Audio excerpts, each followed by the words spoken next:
जनक बनी हुई है। आलम यह है कि अब तो गर्मियों की शुरुआत हो चुकी है। बार बार ये कहा जा रहा था कि जैसे भीषण गर्मी होगी, इस वायरस का जो प्रकोप है वो धीरे धीरे कम होगा, लेकिन ऐसा होता बिल्कुल भी नजर नहीं आ रहा है। मरीजों की संख्या बहुत तेजी से बढ़ रही है, फिर चाहे उसमें ज्यादा लक्षण हो या कम लक्षण हो, पॉजिटिव वो सामने आ रहे हैं, उनकी रिपोर्ट पॉजिटिव पाई जा रही है।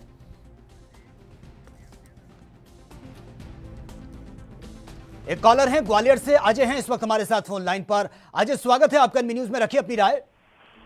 धन्यवाद आपको, और मैं आपके चैनल को बहुत बहुत धन्यवाद देना चाहता हूं कि आपने एक बहुत अच्छी मुहिम चलाई है जिससे जनता एक जागरूक होगी।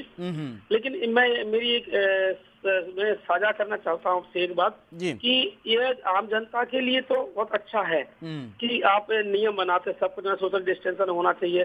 उनको मास्क समय पर नहीं मिल पा रहे, अमूमन आप देख पा रहे होंगे, और उनको खाने पीने की व्यवस्था नहीं। लेकिन वहां पर अगर मंत्रियों की बात करें आप, इस लॉकडाउन में मंत्रियां सभाएं कर लेते हैं, जगह जगह घूम रहे। हमारे मध्य प्रदेश के 1 दर्जन से अधिक मंत्री कहीं अखंड पाठ कर रहे हैं, कहीं भजन कर रहे हैं, कहीं ना कुछ करते रहते हैं। उनके लिए सर कोई नियम नहीं है। गरीब के सारा नियम गरीब ही पालन करेंगे। बिल्कुल, बहुत सही बात अजय आपने कही है, लेकिन सवाल यह है कि सबका सहयोग जरूरी है इस महामारी से निपटने के लिए। अगर एक इंसान भी, अगर 10 लोग घर में कैद हैं, वो पालन कर रहे हैं, और एक इंसान लापरवाही बरत रहा है, तो उन 10 लोगों का भी कोई फायदा नहीं है। लेकिन सवाल यह है कि अब लॉकडाउन की जो डेट है वो खत्म होने वाली है कल 31 मई। क्या आपको लगता है सरकार किस तरीके के कदम ले सकती है? नहीं, ये आपका कहना श्रीमान जी बहुत सही है कि एक ये महामारी है, सबको सचेत होना पड़ेगा, सबके सहयोग से होगा, तो उसमें नहीं कर पाई। लेकिन मैं आपसे वही बात कर रहा हूँ कि अधिकारी काम करते हैं अपना, और मैं तो मेरे शहर में शहर खुल चुका है। अब आप बताइए, लॉकडाउन में शहर को कुछ एरिया को खोल दिया, कुछ को बंद कर दिया। अगर एक कोई बंदा अगर लॉकडाउन में जिस एरिया ऑफ डेंजर जोन में अगर वो जहाँ मार्केट खुली वहां पहुंच गया, तो वो सबको बीमार कर देगा ना। और ये सिर्फ चुनाव के फायदे के लिए हो रहा है, मेरी ये सोच है सर। ठीक है अजय, बहुत बहुत शुक्रिया फिलहाल आपका अपनी राय तक पहुंचाने के लिए। बीजेपी के स्पोक्स पर्सन नवीन श्रीवास्तव इस वक्त हमारे साथ फोन लाइन पर है। नवीन जी, स्वागत है आपका। जी धन्यवाद। नवीन जी, जिस तरह से हम देख रहे हैं कि जो उम्मीदों की डेट है 31 मई वो अब आने वाली है, आगे अब लॉकडाउन 5 की शुरुआत होगी या फिर इसी लॉकडाउन 4 को आगे बढ़ाया जाएगा, और किन शर्तों के साथ इसको आगे बढ़ाया जाएगा, क्योंकि संख्या बहुत तेजी से बढ़ रही है? नहीं, देखिए, चौथे चरण का लॉकडाउन समाप्त होने के पहले कैबिनेट सचिव ने सभी राज्यों के मुख्य सचिवों से वार्ता की। उसके बाद केंद्रीय गृह मंत्री माननीय अमित शाह जी ने सभी राज्यों के मुख्यमंत्रियों से एक बहुत लंबी विस्तृत वार्ता की और उनसे सुझाव लिए कि अगर इसको लॉकडाउन बढ़ाना है तो उसके लिए क्या आधार होंगे, या नहीं रखना है तो कैसे क्या है। उन सारी चीजों पर विचार विमर्श बहुत गहन हुआ है, और सभी राज्यों के जो अच्छे सकारात्मक सुझाव हैं उनको लेके ही कोई पॉलिसी तय होगी। और उम्मीद है कि कल ये घोषणा होगी। और कुछ राज्यों ने मांग की है लॉकडाउन बढ़ाने की, कुछ राज्य चाहते हैं। नवीन जी, आपको क्या लगता है कि इससे पहले हमने सारी सीरीज देखी है लॉकडाउन की, मैं फर्स्ट से लेकर 4 तक की बात करूं जिसमें अभी हम हैं, हालांकि कल के बाद से ही आगे क्या कुछ इसमें गाइडलाइन होगी वो कल ही क्लियर हो पाएगा, लेकिन इस बीच किस तरह से सोशल डिस्टेंसिंग की धज्जियां उड़ती हुई नजर आई हैं, कितनी लापरवाही सामने आई। यानी कि अगर लॉकडाउन है और इस तरीके की लापरवाही अगर सामने आएगी तो हम कैसे मान लें कि इस महामारी से हमें निजात मिल सकती है? नहीं, निश्चित रूप से देखिए, इस महामारी से निजात पाने के लिए सोशल डिस्टेंसिंग का पालन करना ही सबसे इसमें प्रमुख हथियार है हमारा जो है। और श्रीवास्तव जी, कहने मात्र से तो काम नहीं होगा ना। हम देख रहे हैं कि आप लॉकडाउन की डेट जो है वो भी आगे बढ़ा देते हैं, नई नई सीरीज इसके सामने आ जाती है, उसमें छूट भी मिल जाती है लोगों को, और फिर वही होता है जिसका डर होता है। नहीं, देखिए, दोनों चीजों को एक साथ लेके चलना है। जब शुरुआती दौर में जो लॉकडाउन थे तो उसमें काफी सख्ती की गई, लेकिन बाद में तीसरे चौथे चरण में क्योंकि आर्थिक जीवन को भी कहीं न कहीं से शुरू करना था, और राज्यों से बातचीत करके सबके सुझाव लेके, विशेषज्ञों से सुझाव लेके इसको, उसमें जो चीजें तय की गई उसके अनुसार जो है वो निर्देश जारी हुए। जो काम धरातल पर होना चाहिए था वो सिर्फ बयानबाजी में हुआ है, एक दूसरे पर आरोप प्रत्यारोप के उनके राज्य में देखिए ये हालात हुए हैं। ऐसा नहीं है। आप कह सकते हैं, आप पत्रकार हैं, आपको ज्यादा अच्छा, मुझसे बेहतर आप समझते हैं, लेकिन बयां कर रही हैं क्योंकि लोगों ने बहुत सब्र किया है अब तक कि भैया चलिए लॉकडाउन है, आने वाले वक्त में स्थितियां सामान्य हो जाएंगी। आप लॉकडाउन को एक्सटेंड कर रहे हैं बार बार, और उसमें तमाम तरीके की लापरवाही सामने आती है। आप कह देते हैं लेकिन धरातल पर ऐसा कुछ होता नजर नहीं आता। नहीं श्रीमान जी, अब मैं वो उस प्रकार का चश्मा आपको नहीं प्रोवाइड कर सकता जिसमें आपको धरातल नहीं दिख रही है और धरातल पर कोई चीज नहीं दिख रही है। 130 नहीं, नवीन श्रीवास्तव जी, मुझे किसी चश्मे की जरूरत नहीं है सर। एक्चुअल की जो तस्वीर है थोड़ा सा आप झांकने की कोशिश कीजिए।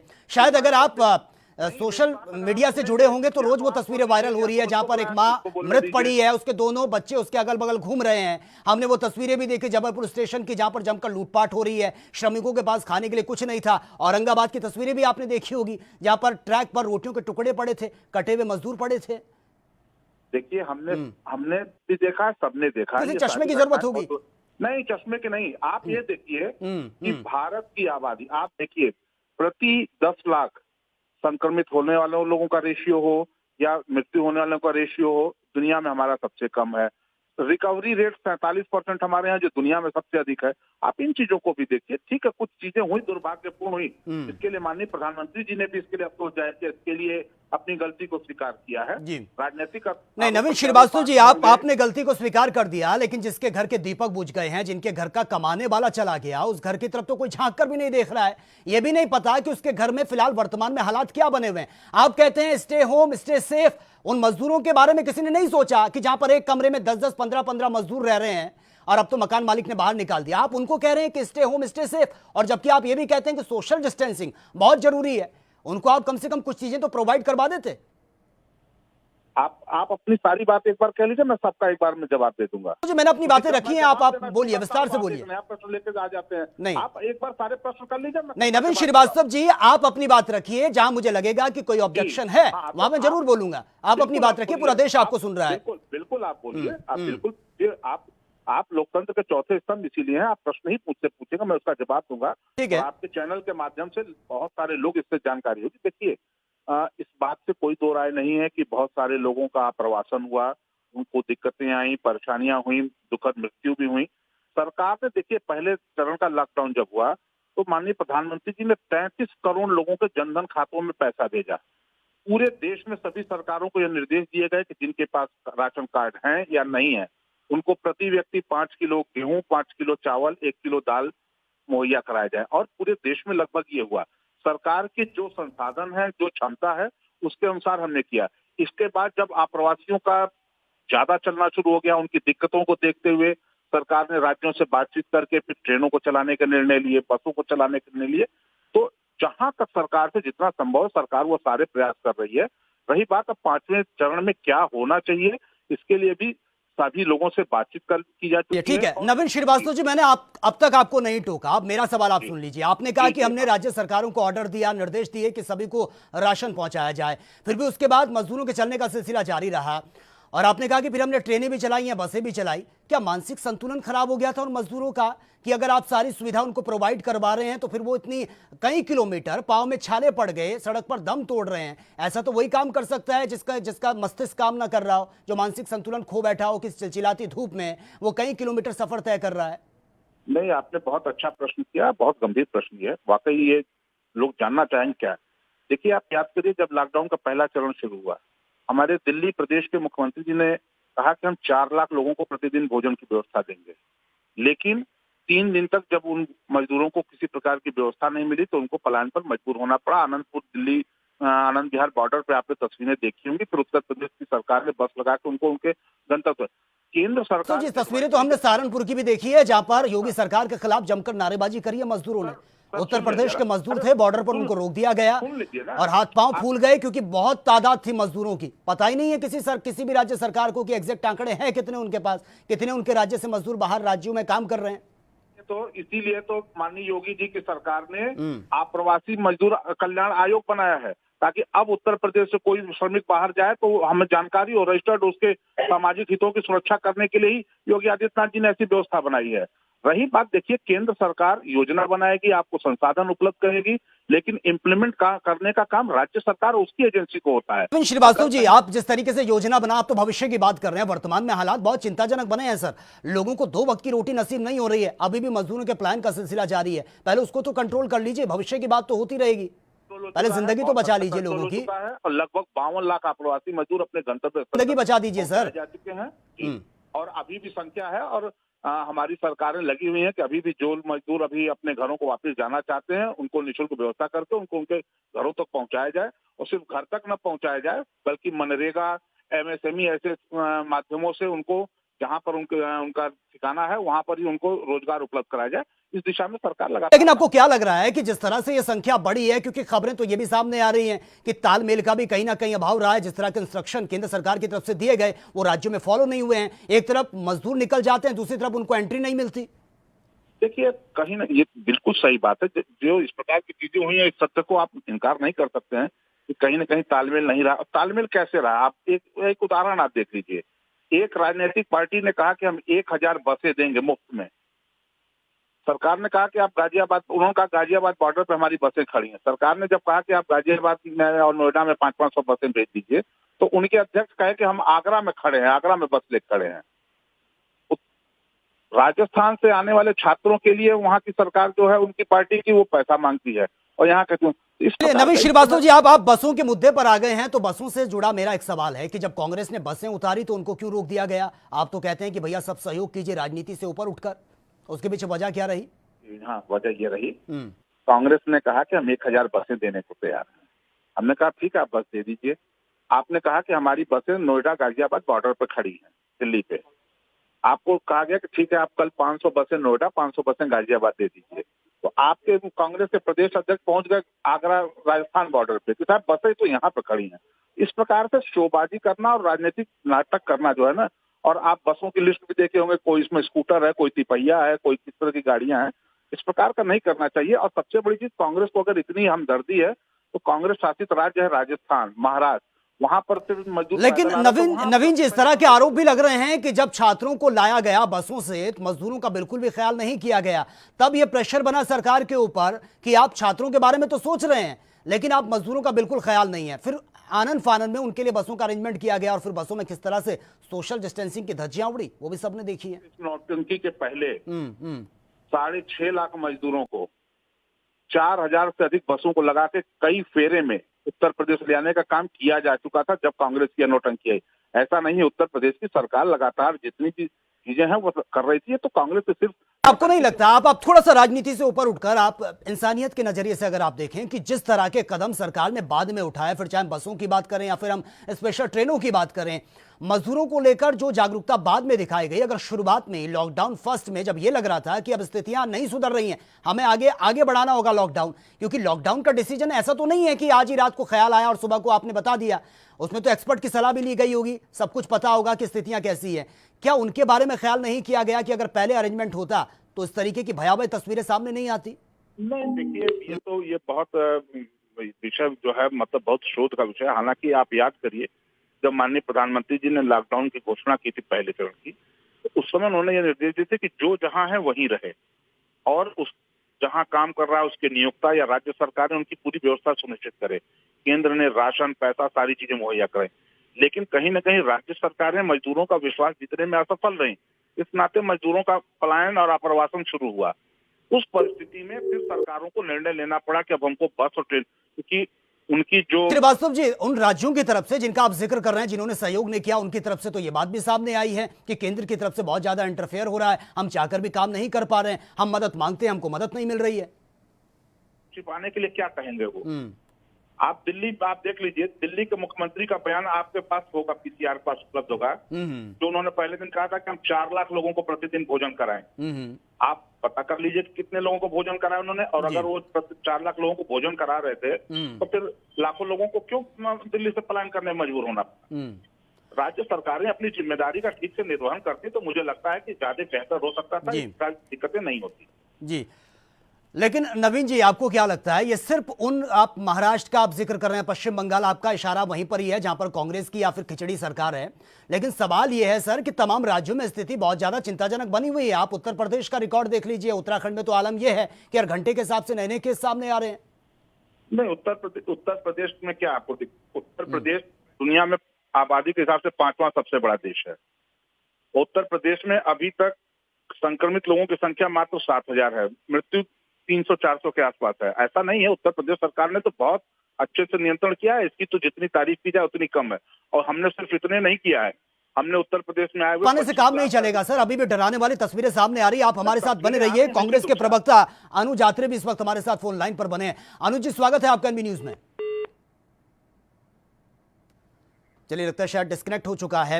नवीन जी, सवाल मेरा यही था कि अभी पीठ थपथपाने से काम नहीं चलेगा। आप कह रहे हैं कि बहुत अच्छा हम काम कर रहे हैं, धरातल पर दिख भी रहा है। अभी तो बहुत काम करने की जरूरत है। यही नहीं पता कि ये महामारी कब खत्म होगी और आने वाले वक्त में स्थितियां कितनी ज्यादा भयावह हो सकती हैं। नहीं, निश्चित रूप से अभी और भी मेहनत करने की जरूरत है और भी अच्छे तरीके से करने की जरूरत है जी। क्योंकि देखिए, कोरोना का तो जो संकट है वो चल ही रहा है, लेकिन एक बड़ी संख्या में जिस प्रकार से अपने काम धंधों को छोड़ के लोग अपने घरों को वापस लौटे हैं, उनके लिए रोजगार की व्यवस्था करना, अर्थव्यवस्था को फिर से पटरी पर ले आना, ये सब भी एक सरकार के लिए एक बहुत कठिन है। लेकिन हम लगातार इस दिशा में काम कर रहे हैं। कल ही उत्तर प्रदेश में मुख्यमंत्री योगी आदित्यनाथ जी और उद्योग संघों के समूह के बीच एक MOU हुआ, जिसमें 11 लाख लोगों को तत्काल रोजगार देने की बात थी और मनरेगा के माध्यम से हम लगातार गांव में जो लोग गए हैं उनको रोजगार उपलब्ध करा रहे हैं। MSME को भी हमने बूस्टअप किया है। तो विभिन्न प्रकार के कोरोना के साथ साथ हमको अर्थव्यवस्था और जीवन भी पटरी पर वापस लौटे, इसके लिए लगातार। अगर मैं लॉकडाउन की पूरी सीरीज का जिक्र करूं, यानी कि पहला और दूसरा तो बहुत अच्छे से समझ में आया, लोगों ने जमकर तारीफ करी, विपक्ष ने भी उसकी तारीफ करी है कि बहुत अच्छा हुआ, बहुत बैलेंस हुआ है, विदेशों तक ने तारीफ की है। लेकिन लॉकडाउन थर्ड में जो आप छूट दे देते हैं, हमने देखा वाइन शॉप के बाहर लंबी लंबी लाइनें लग जाती हैं। जिन लोगों के अकाउंट में पैसे डाले वही लोग पहुंच जाते हैं वाइन खरीदने के लिए। वो वहां पर बहुत ज्यादा स्थितियां बिगड़ी हैं और उस वजह से संख्या बहुत तेजी से बढ़ी। अब देखिए, चित भी मेरी पट भी मेरी। सरकार अगर आपको आपके खाते में पैसा इस नाते भेज रही है कि आप अपने रोजी रोटी का ये था कि वो तो नॉन एसेंशियल में आती है ना, उसकी चीज की तो जरूरत नहीं थी। लोगों को राशन के लिए लोग तड़प रहे थे, लोग राशन के लिए तड़प रहे थे। सरकार को ऐसे क्या अपना राजस्व बढ़ाने की लगी कि एकदम से आनन फानन में डिसीजन ले लिया जाता है, ऐलान हो जाता है कि भैया कल से वाइन शॉप खुल रही है। ऐसा नहीं है। सरकार ने राशन की पूरी व्यवस्था की और लगातार आप देखिए पूरे देश में PDS के माध्यम से यहाँ तक कि राशन कार्ड की नेशनल पोर्टेबिलिटी भी लागू की गई कि आप किसी भी राज्य के रहने वाले हो, कहीं के रहने वाले, आपके पास राशन कार्ड है और आप जहाँ पे वर्तमान में है वहां पे आपको जो उपलब्ध है राशन वो मिलेगा। तो ये सारी चीजें की गई हैं। कुछ कमियां खामियां रह गई होंगी, इतनी बड़ी लड़ाई में 130 करोड़ की आबादी के देश में ये सब चीजें हुई हैं। हमारा कोशिश ये है कि आगे आने वाले चरण में जो पहले कमियां रह गई, जो तालमेल की कहीं कमी थी, उसको बेहतर करके हम कोरोना के साथ साथ अपने जीवन व्यवस्था को, अर्थव्यवस्था को भी पटरी पर ले आए, इसके लिए हमें प्रयास करना है। बिल्कुल। चलिए नवीन जी, बहुत बहुत शुक्रिया फिलहाल आपका हमसे जुड़ने के लिए। तो इस वक्त हालात ये बन चुके हैं कि सबके सहयोग की जरूरत है, लेकिन आलम यह है कि इस पर काम होने की बजाय जमकर राजनीति हो रही है। अगर ऐसे हालात रहे तो आने वाले वक्त में स्थितियां आउट ऑफ कंट्रोल हो सकती हैं, क्योंकि संख्या बहुत तेजी से बढ़ रही है। फिलहाल एक छोटे से ब्रेक के लिए रुकते हैं, जल्द लौटते हैं।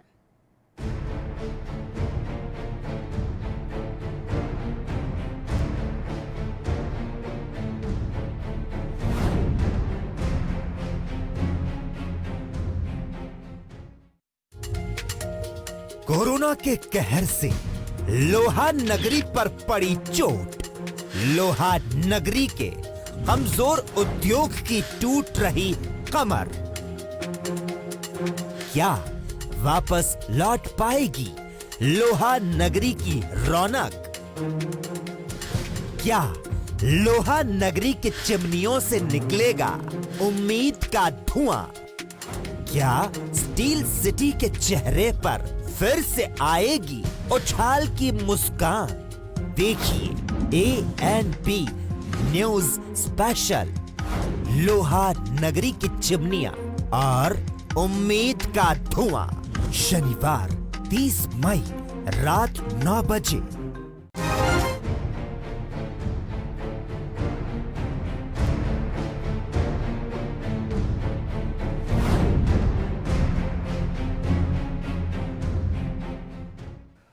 ब्रेक के बाद आपका एक बार फिर से स्वागत है। हम बात कर रहे हैं लॉकडाउन की सीरीज की, जिन सीरीज को हम अब तक झेलते आए हैं। सब्र है, उम्मीद है कि आने वाले वक्त में स्थितियां बेहतर होंगी, लेकिन सवाल यह भी है कि इस लॉकडाउन को आगे बढ़ाना, एक्सटेंड करना समस्या का समाधान नहीं है जब तक हम सावधानी नहीं बरतेंगे। यह बात हमें अपने दिमाग में डाल लेनी चाहिए कि अब तक कोई वैक्सीन, कोई दवाई इस महामारी की तैयार नहीं हो पाई है। अगर आपको बचना है तो सोशल डिस्टेंसिंग एक सबसे बड़ा हथियार है, लेकिन अगर लापरवाही आप बरतेंगे तो यह पूरे देश के लिए संकट है। और जिस खतरे से बार बार हम अवेयर कर रहे हैं, आगाह कर रहे हैं लोगों को, वो खतरा बहुत नजदीक है। अगर इसी तरीके से संख्या बढ़ती रही, लापरवाही बरतते रहे। एक कॉलर है इस वक्त हमारे साथ, अयोध्या से अनंत प्रकाश है। अनंत प्रकाश, स्वागत है आपका, रखिए अपनी राय। सर, लॉकडाउन 5 तो होना चाहिए, ये जरूर सोशल डिस्टेंसिंग के लिए जरूरी है, लेकिन स्पेशली 2 चीजें मुझे कहनी है जी कि जो है ये ट्रेन वगैरह में जो हमारे और साथी गांव के आ रहे हैं, इनकी थर्मल स्क्रीनिंग मेरे ख्याल से कायदे से नहीं हो रही, क्योंकि उनसे जो है ज्यादा पॉजिटिव आ रहे हैं रिजल्ट कोरोना केसेस के। बिल्कुल। तो लेकिन आनंद प्रकाश जी, जिस तरीके से आपने कहा कि अभी हमें जरूरत है लॉकडाउन 5 की, लेकिन अगर लॉकडाउन की सीरीज को हम बढ़ाते गए, अभी तो 4 है, 5 की भी आप उम्मीद लगाए बैठे हैं, और जब तक हम सावधानी नहीं बरतेंगे, लापरवाही की तस्वीरें सामने आएंगी, तो लॉकडाउन आप कितने भी बढ़ा दीजिए, आप 100 तक पहुंच जाइए, 1000 आप कर लीजिए, जो स्थिति है वो नहीं सुधरने वाली। नहीं जी आनंद प्रकाश जी, रखिए अपनी बात जी। सोशल डिस्टेंसिंग का जो है जरूर पालन होना चाहिए, और थर्मल स्क्रीनिंग जहां हो रही है, जहां कोरोना पेशेंट उनकी कायदे से स्क्रीनिंग हो, वहीं उन लोगों को रोक के क्वारंटाइन कर लिया जाए, जिससे ये देहात में न फैलने पावे। जी देहात में न फैलने पावे, इससे जो है थोड़ी सी जो है हमें वो होगी, सुविधा होगी, और जो है जो ये पेशेंट बढ़ रहे हैं, इनको उसी जगह अगर हम रोक लेंगे। ठीक है, चलिए आनंद प्रकाश जी, बहुत बहुत शुक्रिया फिलहाल आपका अपनी राय तक पहुंचाने के लिए। नरेश कुमार हैं हिमाचल से। नरेश, स्वागत है आपका एमबी न्यूज में, रखिए अपनी राय। नमस्कार जी। जी स्वागत है आपका, रखिए अपनी राय। ये मैं ये कहना चाह रहा हूँ, क्योंकि ये बार बार बीजेपी के नेता बोलते हैं कि हमने ये किया वो किया, और करा तो कुछ भी नहीं है इन लोगों ने। हर लोग जो भी खाना खिलाते हैं, हम लोग खिलाते हैं, इन लोग किसी भी पार्टी में आज तक नहीं देखा किसी ने किसी को कुछ खिलाया हो। और दूसरा, लॉकडाउन पे लॉकडाउन बढ़ाते जा रहे हैं, ऐसे कैसे काम चलेगा। चलिए नरेश जी, बहुत बहुत शुक्रिया फिलहाल आपका अपनी राय तक पहुंचाने के लिए। कांग्रेस नेता बिलाल नकवी इस वक्त हमारे साथ फोन लाइन पर बने हैं, माफ करना, हिलाल नकवी हमारे साथ फोन लाइन पर बने हैं। हिलाल जी, स्वागत है आपका एनबी न्यूज में। सर जी बहुत बहुत शुक्रिया। हिलाल जी, जिस तरह से लॉकडाउन 4 में है और जो 31 मई है, उम्मीदों की 31 मई वो बहुत नजदीक है, क्या आपको लगता है कि अब लॉकडाउन 5 की जरूरत है? अगर जरूरत है तो इस तरीके से लापरवाही हम बरतते रहेंगे तो फिर तो मुझे लगता है कि हमें 7, 6, 8, 9, 10 हजारों लॉकडाउन की जरूरत पड़ेगी। देखिए, एक बात बहुत स्पष्ट है कि लॉकडाउन जो है वो किसी भी तरह से कोई इलाज नहीं है कोरोना का। लॉकडाउन में हम क्या करते हैं कि हम वक्त खरीद लेते हैं, जिससे कि कोरोना का जो फैलने का जो संक्रमण के जो तीव्रता है उसको हम रोक सकें, और इस बीच में अपनी मेडिकल तैयारियां कर लें। ठीक है, यहाँ पर सरकार को पहले ये बताना चाहिए कि जो 4 लॉकडाउन लिए हैं, इसके ना उन्होंने क्या मेडिकल तैयारियां की हैं, कितने टेस्ट किए हैं, कितनी उनकी तैयारियां बाकी हैं, आगे वो क्या एक्सपेक्ट कर रहे हैं कि ये जो जिस तरह से बढ़ रहा है संक्रमण लगातार, ये इसका जो प्रोजेक्शन है वो कितना होगा। उसी के बाद में फिर ये बताया जा सकता है कि लॉकडाउन 5 बिल्कुल हिलाल नकवी जी। लेकिन अगर हम लॉकडाउन की पूरी सीरीज का हम जिक्र करें तो पहला और दूसरा तो बहुत अच्छे से गुजरा, लोगों ने उसको काफी अप्रिशिएट भी किया, बाहर भी उसकी तारीफ हुई, लेकिन 3rd और 4th में जिस तरह से सोशल डिस्टेंसिंग की धज्जियां उड़ी और संख्या बढ़ी, अब ऐसा लग रहा है कि राज्य सरकारों के भी हाथ पांव फूल गए हैं कि करें तो क्या करें। जी, इसके ना दोनों बातें हैं कि पहले हमने फरवरी और मार्च के पूरा जो है वो मध्य प्रदेश की सरकार को गिराने में और नमस्ते ट्रंप में निकाल दिया। उसके बाद जब लॉकडाउन किया है तब हमको जो तैयारी मेडिकल के लिए करनी चाहिए थी वो तैयारियां की नहीं। लॉकडाउन भी हमने आनंद फानन में डिक्लेयर किया, उसके अंदर इस चीज के बारे में हमने नहीं सोचा और देखा कि किस तरह से जो लोग फंसे हुए हैं वो कैसे हो सकते। 4 घंटे के अंतर के पर आप पूरा मुल्क जो है वो लॉकडाउन कर देते हैं, तो निश्चित रूप से उसमें जो हम देख रहे हैं मजदूरों का जिस तरह से बाहर निकल रहे हैं और जो जा रहे हैं वो होना ही होना था। तो इस वजह से अभी तक की जो लॉकडाउन लिया है उसके अंदर सरकार जब तक ये नहीं बताती है कि उन्होंने इस लॉकडाउन के बीच में किस तरह से अपनी मेडिकल तैयारियां की हैं। अहमदाबाद में देख लीजिए किस तरह से बढ़ता चला जा रहा है। वहां के पर जो अहमदाबाद का जो अस्पताल है वहां के पर जो मोर्टेलिटी रेट है, जो डेथ रेट है वो 50% ज्यादा है मरीजों की। तो ये तो लेकिन हिलाल नकवी जी, सवाल ये भी खड़े हो रहे हैं कि जहां पर गैर राज्य सरकारें थी, अगर तमाम राज्यों की मैं बात करूं, गैर बीजेपी सरकारें जहां पर थी वहां पर बहुत तेजी से संख्या बढ़ी है, यानी कि कहीं ना कहीं तालमेल का भी अभाव था। जो इंस्ट्रक्शन दिए जा रहे थे सेंटर की तरफ से वो फॉलो नहीं हो रहे थे, और इस राजनीतिक पछड़े में कहीं ना कहीं मजदूर और आम जनता पिसती नजर आई है। अब संख्या बढ़ गई है तो जवाबदेही राज्य सरकारों की हो गई। गैर भारतीय जनता पार्टी सरकारों में अगर आप बात करेंगे तो एक महाराष्ट्र जहां के ऊपर जिसमें विशेष करके मुंबई की अगर हम बात करते हैं, जहां पर स्लम्स बहुत ज्यादा हैं, वहां हमेशा से एक्सपेक्टेड था कि जहां घरों के अंदर इतने छोटे घर है, जहां के पर 10 बाय 10 के कमरे में 20 लोग रहते हैं, तो निश्चित रूप से वहां पर संक्रमण बढ़ने की हर एक को उम्मीद थी। लेकिन गुजरात के बारे में क्या कहेंगे? वो कौन सा अगर भाजपा सरकार है, वहां के हालात क्या हैं, वहां के पर क्या हो रहा है?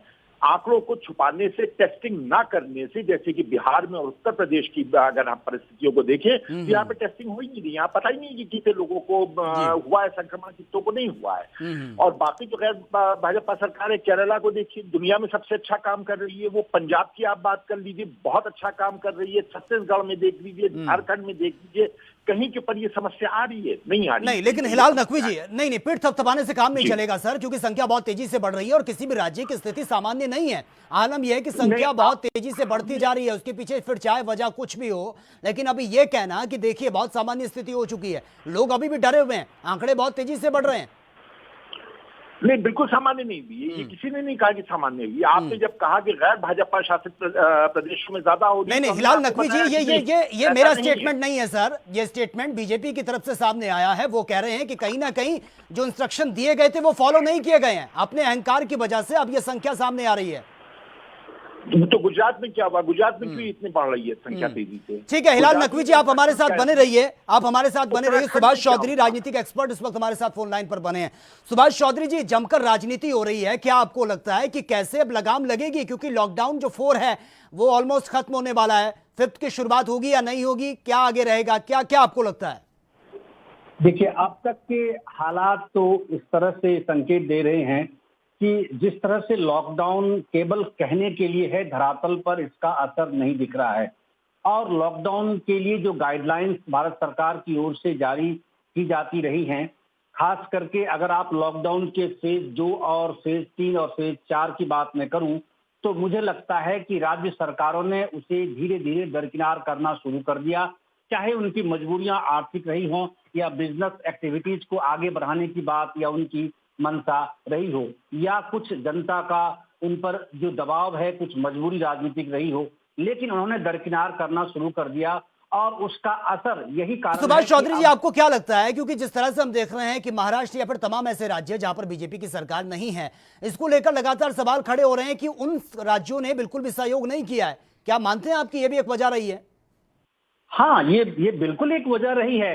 आप अगर आप, मैं जो बात कर रहा था कि सेकंड जो लॉकडाउन है, आप फर्स्ट लॉकडाउन में सभी मुख्यमंत्रियों के बयान एक तरह के थे और लग रहा था कि सम्मिश्रण है, केंद्र सरकार और सभी राज्य सरकारों के बीच में एक प्रकार का तालमेल स्थापित हो गया है। और पहली बार बहुत लंबे अरसे बाद ऐसा महसूस हो रहा था कि देश में किसी समस्या को लेकर एक मत, एक निर्णय और एक तरीके से, प्रभावी तरीके से आगे बढ़ने की कोशिश हो रही है। लेकिन आप जब सेकंड फेज आया, सेकंड फेज से चाहे क्या मजबूरी हुई कांग्रेस के मुख्यमंत्रियों की, उन्होंने अपने सुर बदलने शुरू कर दिए। आखिर वो क्या कारण थे कि पंजाब ने बिना केंद्र के सहयोग के, बिना केंद्र के सुझाव के या उनसे सहमति लिए हुए अपने आप यूनिफाइड एक तरफा उन्होंने कर्फ्यू लागू कर दिया था। छत्तीसगढ़ के मुख्यमंत्री के बयान आप देखें, लगातार बिल्कुल बदलने लगे थे। तो इस तरीके से जवाब दीजिए। ठीक है सुभाष जी, हिलाल जी भी हमारे साथ बने हैं, सर जवाब दीजिए। जी, देखिए, बहुत ही अफसोसनाक बयान है। इसके अंदर जो सबसे महत्वपूर्ण कारण है इस वक्त जो 4th फेज में इतनी तेजी से बढ़ा है, वो है जो सरकार ने बिना सोशल डिस्टेंसिंग के जो ट्रेनें चलाई हैं, उन ट्रेनों के माध्यम से जो अभी तक की कोरोना के पेशेंट कुछ जगहों तक सीमित थे, उसको पूरे देश में फैला दिया है। उन्होंने जो ट्रेनें चलाई हैं, उसका किसी तरह का कोई भी वहां पर कानून व्यवस्था देखने को नहीं आती है। जिस तरह की भीड़ देखने को मिलती है, जिस तरह से ट्रेनों के अंदर लोग जो है उनकी मृत्यु हो रही है, बिना किसी स्कैनिंग के ट्रेनों के अंदर जो है वो चढ़ा दिया गया है। मुख्य कारण वो है चौथे लॉकडाउन में बढ़ने का, ना कि राज्य सरकारों का। आपने जो है वो जब बंद किया था एकदम से ट्रेनों सारा सब, तब आपके पास कोई प्लानिंग नहीं थी। जब आपने शुरू किया तब भी आपके पास कोई प्लानिंग नहीं थी। आपने बिना संसाधनों को सही तरह से इस्तेमाल किए हुए लोगों को ट्रेनों पे चढ़ा दिया। क्या स्कैनिंग की गई थी उनकी प्रॉपर? अगर उनकी स्कैनिंग सुभाष चौधरी जी, कितना आप सहमत हैं हिलाल नकवी जी की बातों से? मैं इनकी बात से बिल्कुल सहमत नहीं हूं और मुझे लगता है कि जो व्यवस्था काम कर रही है राज्यों में, शायद उसकी जानकारी नकवी साहब को ठीक नहीं है। नहीं, आप गलत बात बोल रहे हैं। ट्रेनों के बारे में क्यों नहीं आप बोल रहे हैं? आप पहले आप बताइए, ट्रेनों के विषय में क्यों नहीं बोल रहे हैं? क्या ट्रेनों के अंदर जिस तरह से ट्रेन में भरे गए हैं लोग, क्या वो कोरोना वायरस को फैलाने के लिए एक अहम कारण नहीं है? क्या केंद्र सरकार ने नियोजित तरीके से जितने भी ऐसे राज्य थे जो भाजपा सरकार की जिम्मेदारी है सोशल डिस्टेंसिंग मेंटेन करना, यहाँ तक कि ट्रेन में बैठाना, एक एक व्यक्ति को गिनकर उसकी सीट के अनुरूप सोशल डिस्टेंसिंग पूरी तरह मेंटेन करना राज्य सरकार की जिम्मेदारी होती है। आपकी जानकारी नहीं है, ये केंद्र सरकार में आता है, क्या रेलवे राज्य सरकार में आता है? कैसी आप बात कर रहे हैं? ये जो है देखिए, ये पूर्वग्रह से ग्रसित होकर के आपके कमेंट दे रहे हैं, जिसपे आपकी सोच नहीं है। आप सुनिए तो आप क्या कह रहे हैं? आप कह रहे हैं कि ट्रेनें जो है वो राज्य सरकार के अंदर आती है। बहुत ही ये गैर जिम्मेदाराना स्टेटमेंट दिया है आपने। आप बहुत ही गैर जिम्मेदाराना स्टेटमेंट दे रहे हैं ये कह करके कि रेलवे जो है वो राज्य सरकार में आता है। सोशल डिस्टेंसिंग मेंटेन करना रेलवे की जिम्मेदारी ट्रेन के अंदर किसकी जिम्मेदारी है? ट्रेन के अंदर सोशल डिस्टेंसिंग किसकी जिम्मेदारी है? टिकट इशू करना किसकी जिम्मेदारी है? करके बोलिए ना, एक एक करके बोलिए। हिलाल नकवी जी पहले आप सुन लीजिए, उसके बाद आप बहुत आराम से जवाब भी दीजिए। सुभाष चौधरी जी अपनी बात रखिए आपसे। बयान देने वाले कैसे सुन ले तो ये कहते कि रेलवे जो है वो केंद्र टाइम में दूंगा बोलने का, आप पूरा पलटवार कीजिए। आपको लगता है कि कहीं गलत है, ऑब्जेक्शन आप उठाइए। सुभाष चौधरी जी अपनी बात रखिए। आप दोनों एक साथ बोलेंगे तो समझ में नहीं आ रहा है। मैं ये कहना चाहता हूं कि जो बात नकवी साहब ने कही कि सोशल डिस्टेंसिंग रेलवे ने मेंटेन नहीं की है, मैं बिल्कुल सहमत नहीं हूं, क्योंकि सिस्टम इस तरीके से बना हुआ है। हर स्टेट में, हर स्टेट गवर्नमेंट ने अपने नोडल ऑफिसर स्टेट लेवल पर नियुक्त किए हुए हैं प्रवासी मजदूरों के, उनको भेजने के लिए और ट्रेन में व्यवस्थित तरीके से बैठाने के लिए, उनके खाना पानी और स्टेशन तक पहुंचाने की दृष्टि से। यहाँ तक कि हर स्टेशन वाइज, हर डिस्ट्रिक्ट वाइज, हर स्टेट वाइज, हर सब डिवीजन वाइज उन्होंने नोडल ऑफिसर नियुक्त किए हुए हैं और ये स्टेट गवर्नमेंट की जिम्मेदारी होती है। नकवी जी अब आप जवाब दीजिए या फिर कांग्रेस। चलिए सुभाष चौधरी जी, हिलाल नकवी जी को सुन लेते हैं। सर जवाब दीजिए आप। चौधरी साहब जो है वो ये कहना चाह रहे हैं कि रेलवे के टिकट जो है वो स्टेट गवर्नमेंट ने बेचे हैं। चौधरी साहब ये कहना चाह रहे हैं कि रेलवे स्टेशन जो है वो स्टेट गवर्नमेंट के अंडर में आता है, जहां के ऊपर ट्रेन के ऊपर बैठाना है।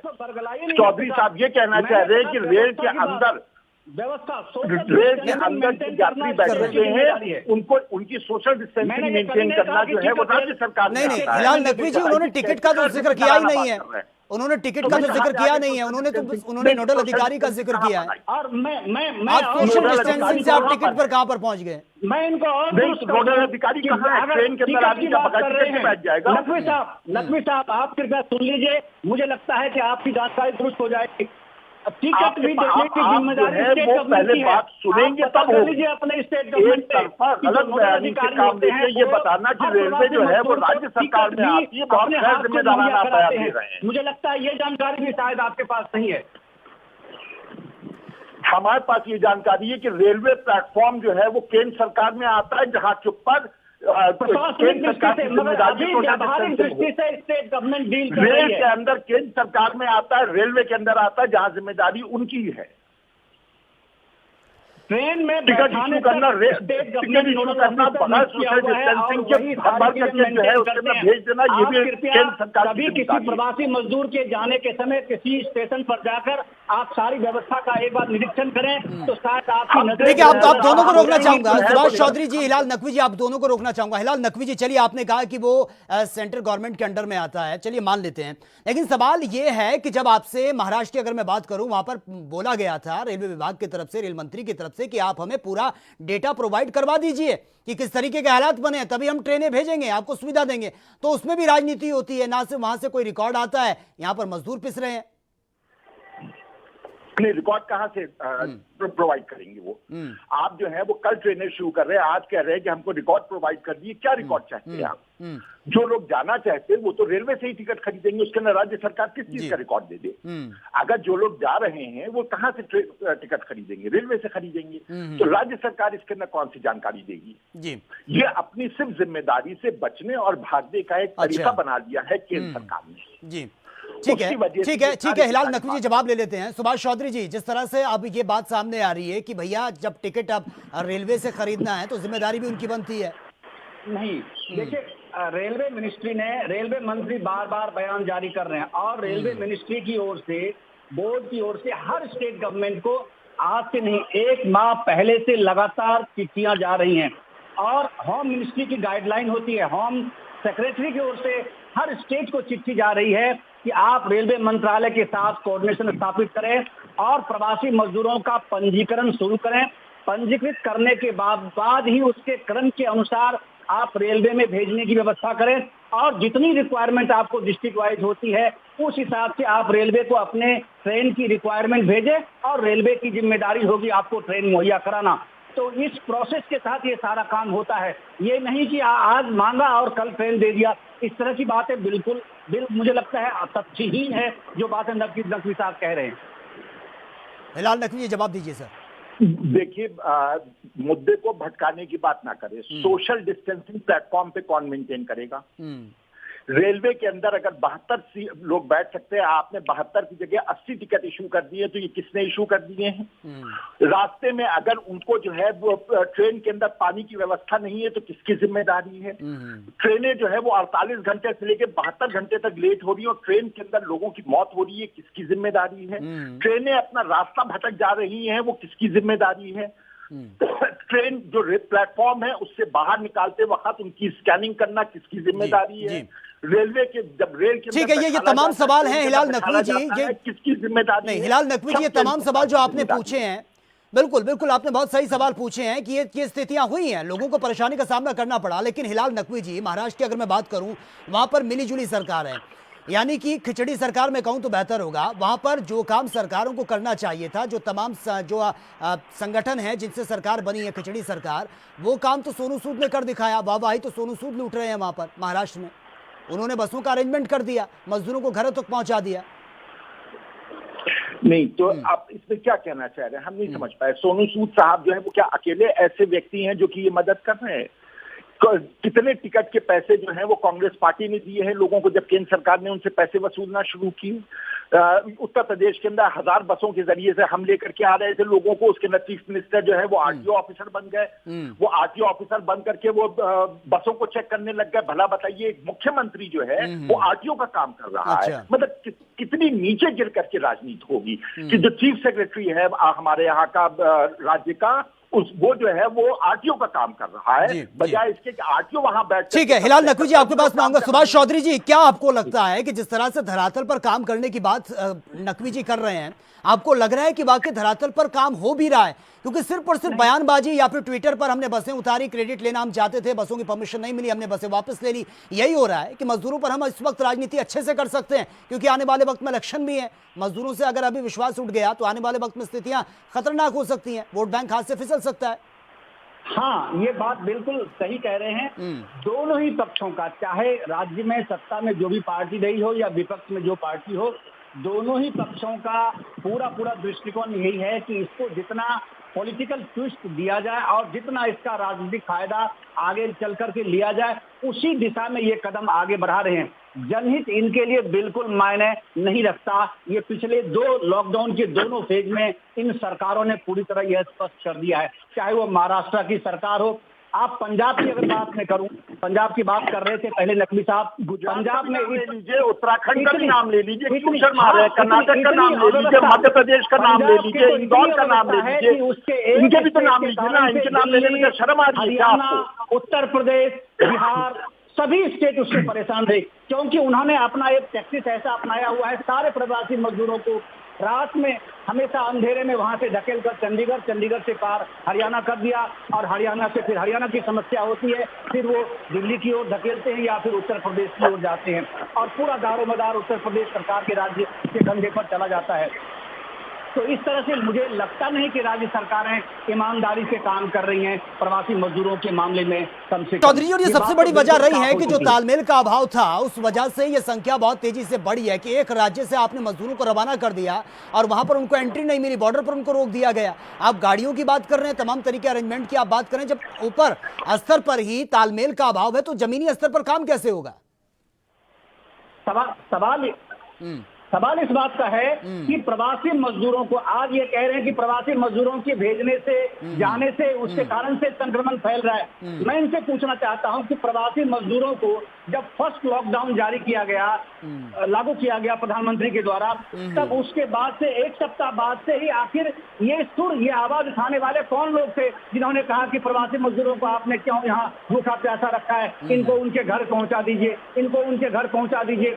इन्होंने उन्हें उत्तेजित किया, इन्होंने उनको प्रोवोक किया और ये सारी स्थिति पूरे देश में इन्होंने उत्पन्न करने की कोशिश की। वो फैक्चुअली गलत बोल रहे हैं। सबसे पहले ये काम शुरू हुआ है कोटा से, जो उत्तर प्रदेश की सरकार ने सूटेड बूटेड लोगों को बुलवाया है, वहां से ये शुरू हुआ है। ये पहला काम उत्तर प्रदेश की सरकार ने किया है, कोटा से बुलवा करके।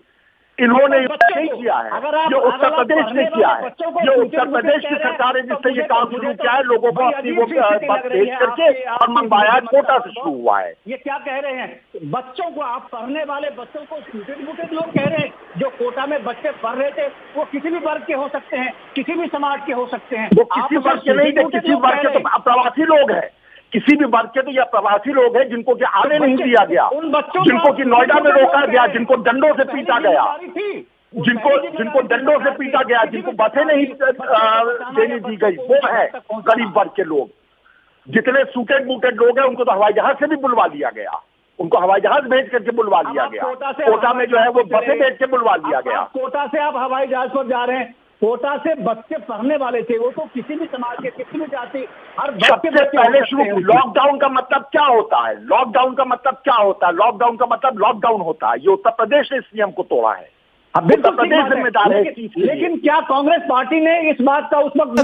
कांग्रेस तो ये भी कहती है कि इस लॉकडाउन से तो बहुत नुकसान भी हुआ है, अर्थव्यवस्था बिल्कुल पटरी से उतर गई है। मजदूरों को प्रोवोक किया, उत्तेजित किया, लोगों को उस दिशा में जानबूझकर। नहीं, सुभाष चौधरी जी प्रवोक किसी को नहीं किया। सुभाष चौधरी जी प्रवोक किसी को नहीं किया है। सुभाष चौधरी जी प्रवोक किसी को नहीं किया। आलम यह था कि जब घर में राशन तक नहीं बचा, कोई कामकाज नहीं था और आप कह रहे हैं कि आप घरों में कैद रहिए, तो भैया कब तक चलेगा ये सब कुछ? किसी ने किसी को प्रवोक नहीं किया है।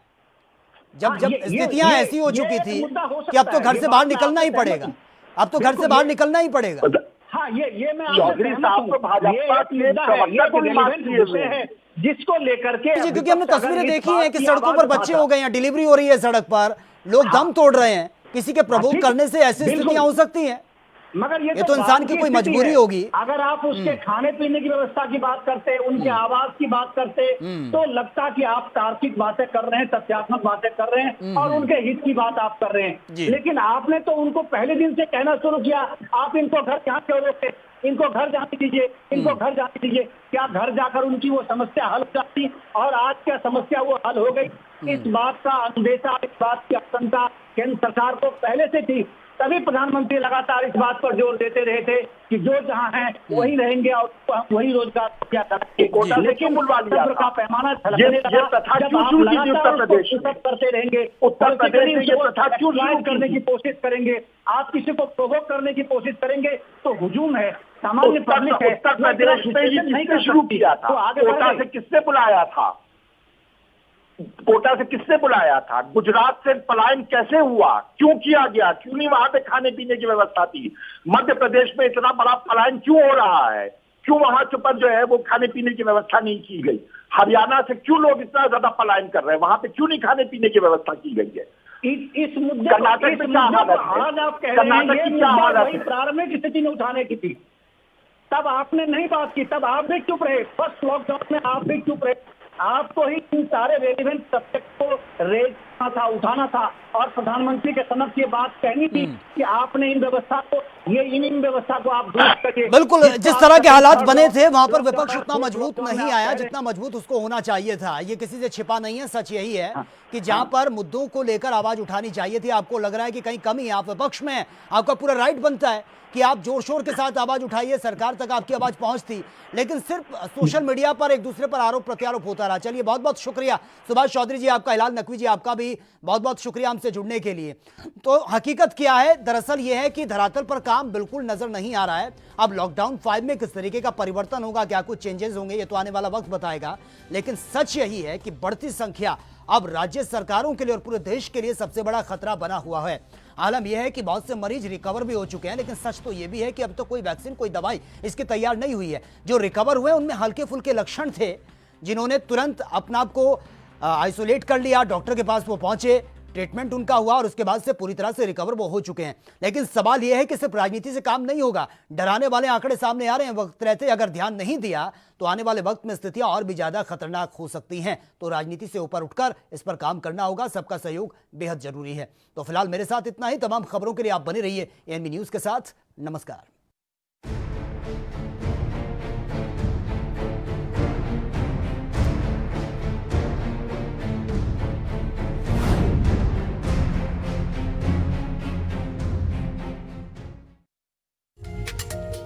कोरोना के कहर से लोहा नगरी पर पड़ी चोट। लोहा नगरी के कमजोर उद्योग की टूट रही कमर। क्या